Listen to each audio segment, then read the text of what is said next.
जय जय मां जय मां Durga.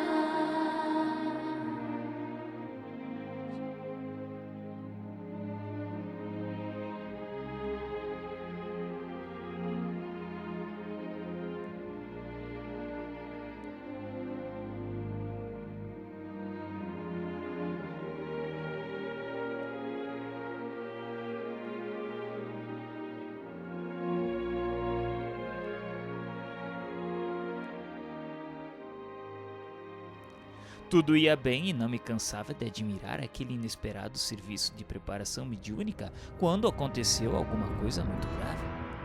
O dono da casa chegava de volta, quebrando de modo violento a tranquilidade das vibrações em que nos mergulhávamos. Vociferando logo à entrada, obrigou a esposa a levantar-se de súbito. O infortunado senhor semelhava-se a um brutamontes nas suas características de tirano doméstico. Algumas entidades galhofeiras e perversas constituíam-lhe o séquito. Dona Otávia serviu o jantar, fazendo prodígios no campo da paciência evangélica. Fim da refeição muito simples, a que compareceu o esposo junto de 2 filhos maiores, a nobre senhora falou ao marido em particular, dizendo que ela iria hoje à reunião mediúnica, saindo antes das 8.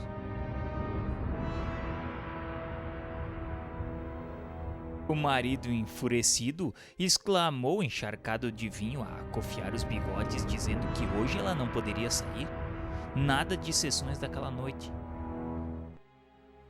Eu estava impressionado com aquela atitude intempestiva e perguntei a Euclides, que seguia a cena muito calmo, o que iríamos fazer. Eu já previ a ocorrência, André, e pedi a uma de nossas irmãs trouxessem até aqui uma tia do barulhento Leonardo que intercederá a favor de nossos desejos. Não devem tardar. Trata-se de pessoa a que se renderá sem esforço.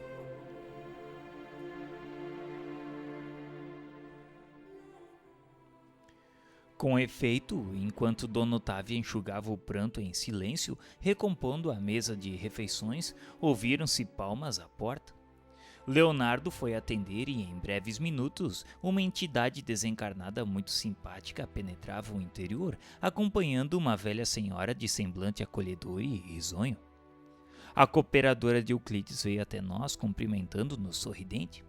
Profundamente surpreendido em face de tantos trabalhos para a organização de pequeno serviço consolador, fiz-me atento à conversação que se desdobrou entre os encarnados.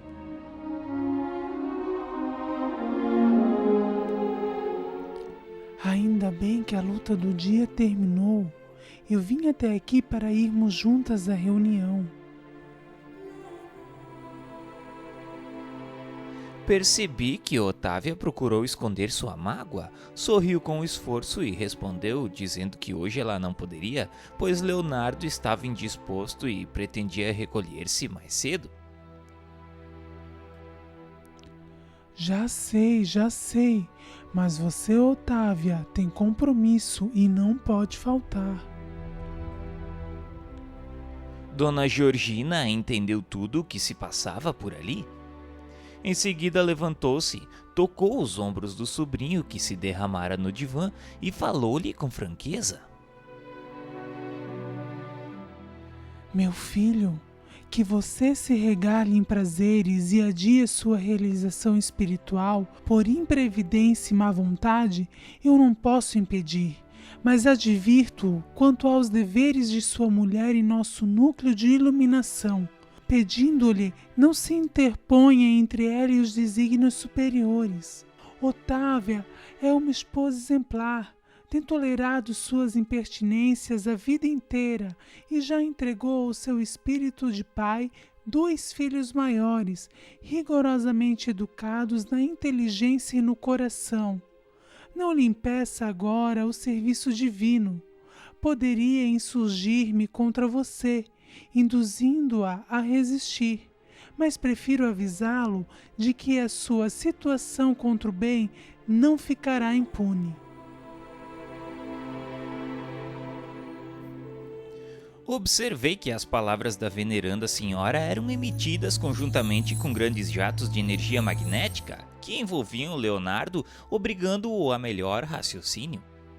Ele meditou por alguns momentos e respondeu vencido, dizendo que Otávia poderia ir quando quisesse, desde que fosse em sua companhia.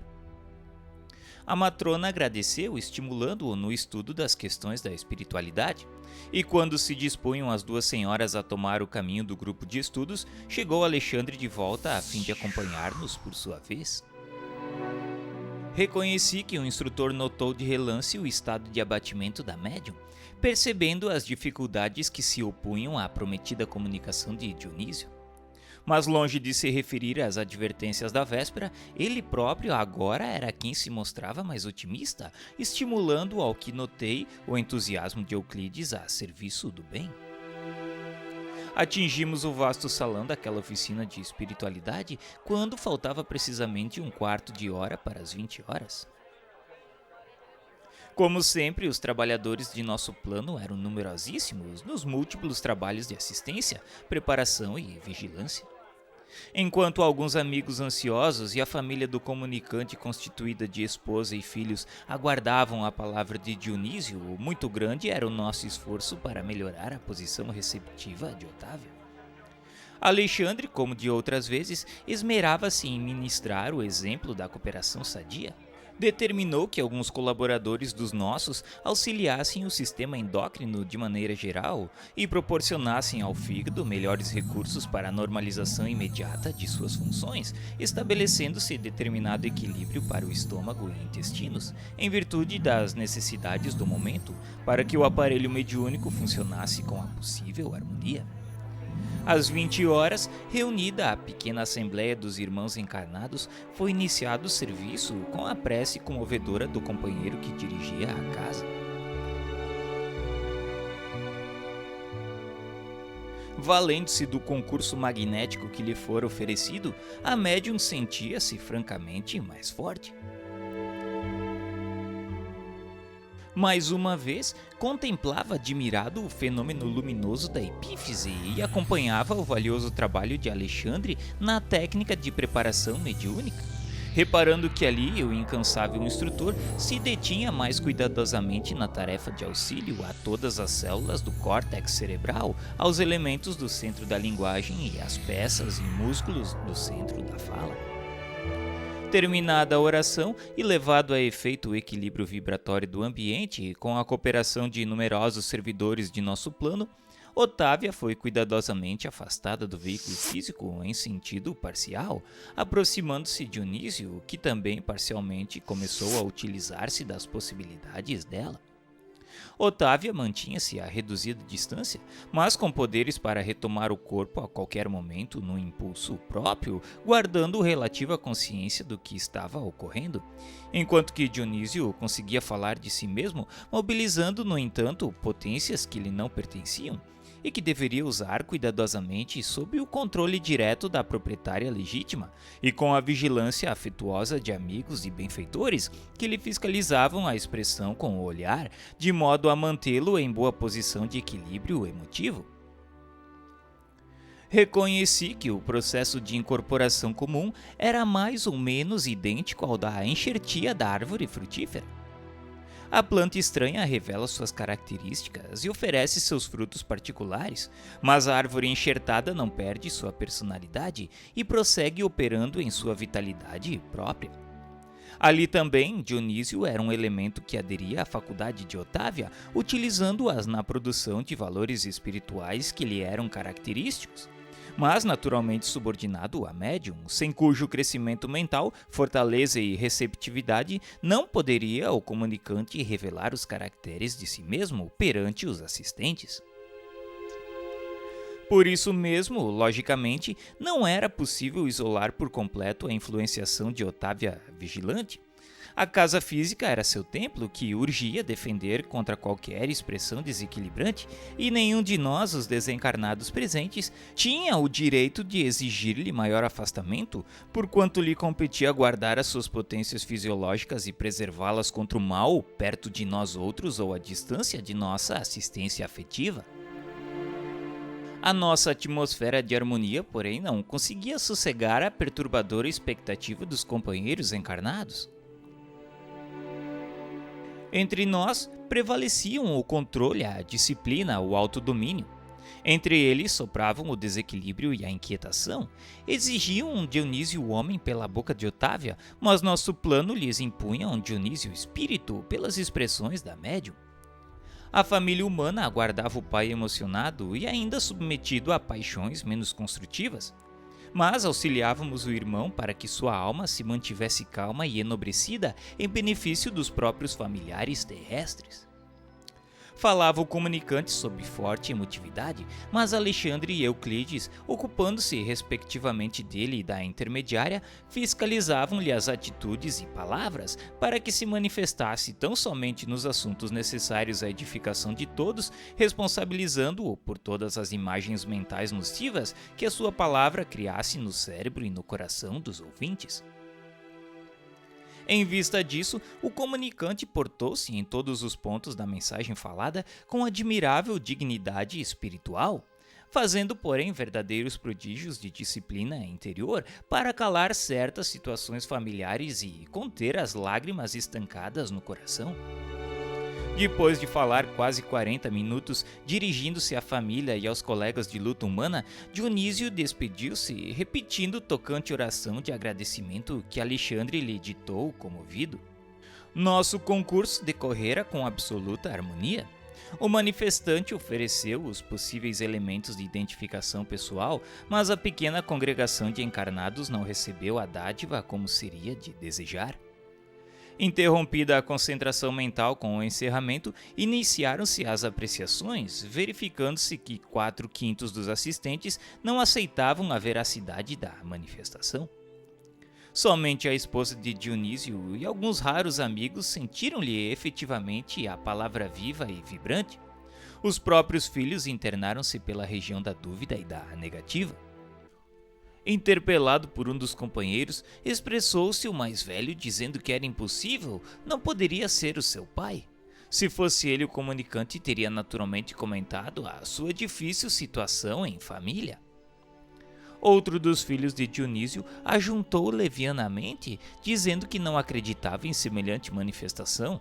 Se fosse ele, teria respondido às suas interrogações íntimas.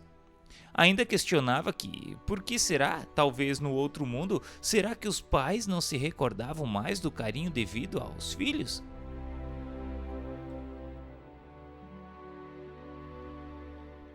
No grupo em palestra, formado num dos recantos da sala, começou a insinuação maledicente.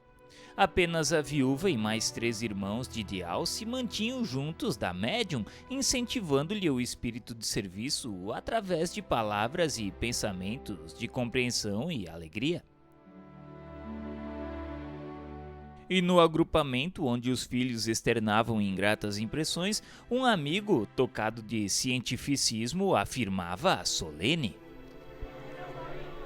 Não podemos aceitar a pretensa incorporação de Dionísio.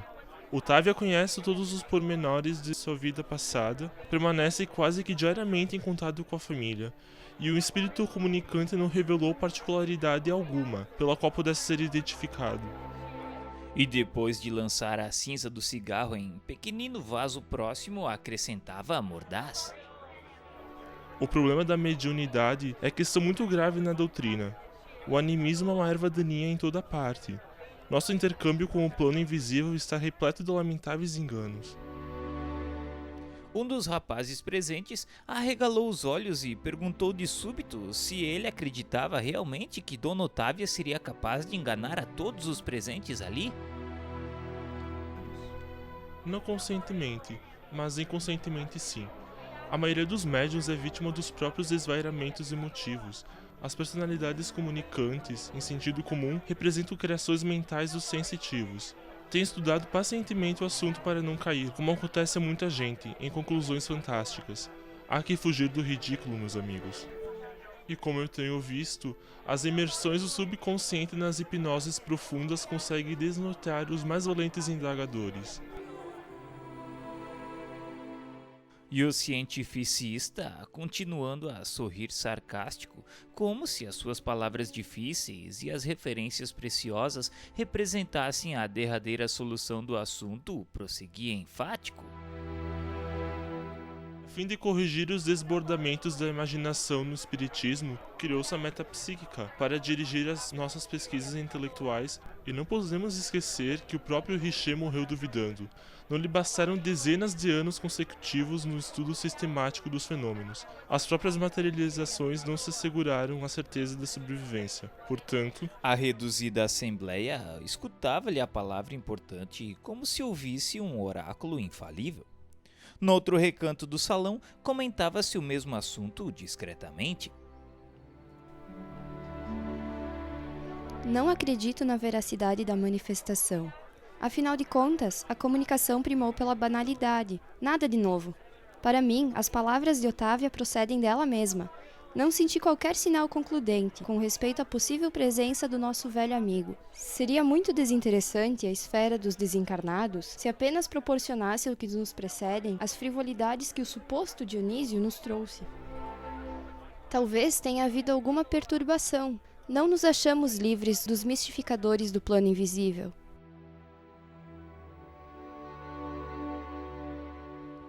O grupo abafava o riso franco. Nunca experimentei tanta decepção como nesses instantes em que examinava o processo de incorporação mediúnica. Ninguém ali ponderava as dificuldades com que Euclides, o bom cooperador espiritual, fora defrontado para trazer a casa o conforto daquela noite. Ninguém ponderava sobre a luta que o acontecimento representava para a própria médium, interessada em servir com o amor na causa do bem. Os companheiros encarnados sentiam-se absolutamente credores de tudo.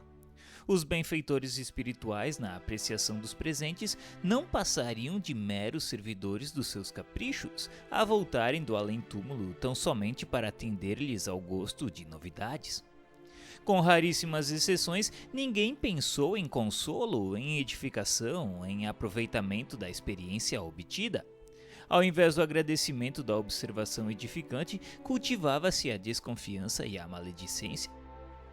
Alexandre percebeu que Euclides acompanhava a cena com justificado desapontamento, agravado pelas advertências da véspera. Mas, praticando seu culto de amor e gentileza, o instrutor recomendou-lhe o afastamento, confiando-lhe aos cuidados da entidade comunicante que deveria regressar sem perda de tempo ao lugar de origem. O instrutor acercou-se de mim, compreendeu-me o espanto e me falou.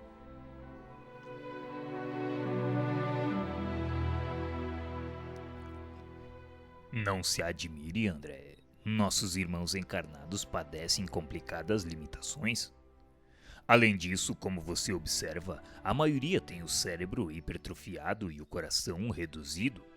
Nossos amigos da crosta comumente criticam em demasia e sentem muito pouco. Estimam a compreensão alheia, todavia raramente se dispõem a compreender os outros. Mas o trabalho é uma concessão do Senhor e devemos confiar na providência do Pai, trabalhando sempre para o melhor.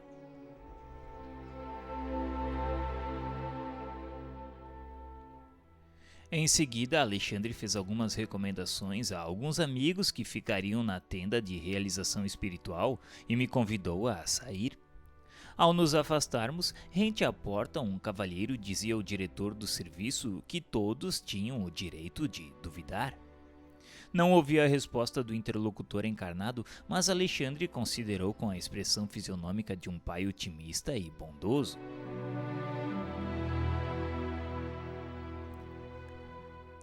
Como você pode perceber, André, quase todas as pessoas terrestres que se valem de nossa cooperação se sentem no direito de duvidar e julgar.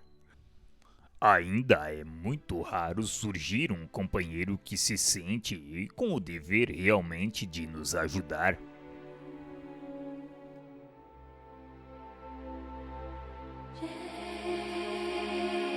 J.